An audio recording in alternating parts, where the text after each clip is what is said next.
AutoCAD basic course lecture number 21 modify array as path. हमारी team का हिस्सा बनने के लिए आपका शुक्रिया। अब दूसरा नंबर यूज करते हैं एरे में दूसरा नंबर है पोलर एरे। तो पाथ एरे का मतलब ये है कि अभी देखें इसमें भी दिखाया हुआ है कोई कर्व है और उसके ऊपर अगर हम कोई ऑब्जेक्ट रखना चाहते हैं। अब यहाँ पे देखें मैं एक एक ऑब्जेक्ट रखना चाहूंगा तो उनको अलाइनमेंट करनी पड़ेगी और बहुत सारे इसमें ऑप्शन होंगे। तो मैयर में जाके मैं रख सकता हूं, लेकिन एरे की मदद से मैं कैसे रख सकता हूं इसको।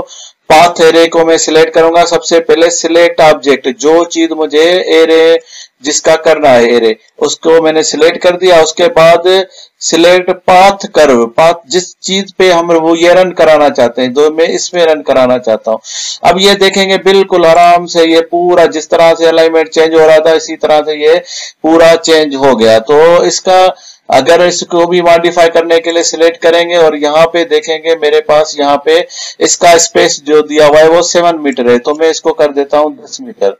तो यहाँ पे इस तरह से आप इसको चेंजिंग भी कर सकते हैं।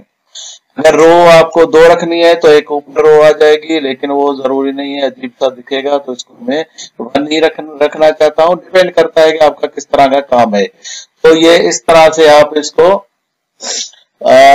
जो है वो इसको डिवाइड भी कर सकते हैं, मैयर भी कर सकते हैं, बहुत सारे ऑप्शन है इसमें। तो आप इसको मॉडिफाई के लिए भी, और हम थोड़ा डिस्टेंस बढ़ाना चाहते हैं तो ये देखेंगे कि हमारे पास ये 20-20 मीटर पे हमारा ये एरे लग गया है। तो ये ऑब्जेक्ट सिलेक्ट हो गया और डिस्टेंस लेकर देखते हैं तो ये सेंटर से सेंटर, एक्चुअली यहाँ पे सेंटर इसका होगा जो कि 20 मीटर है। और ये उसमें कर्व भी इसको यूज कर रहा है, तो कर्व को अगर ये कर्वेचर भी कैलकुलेट करके जो डिस्टेंस बना रहा है वो 20 मीटर है, जैसे हमें यहाँ पे एरे में दिखाया हुआ है ये 20 मीटर।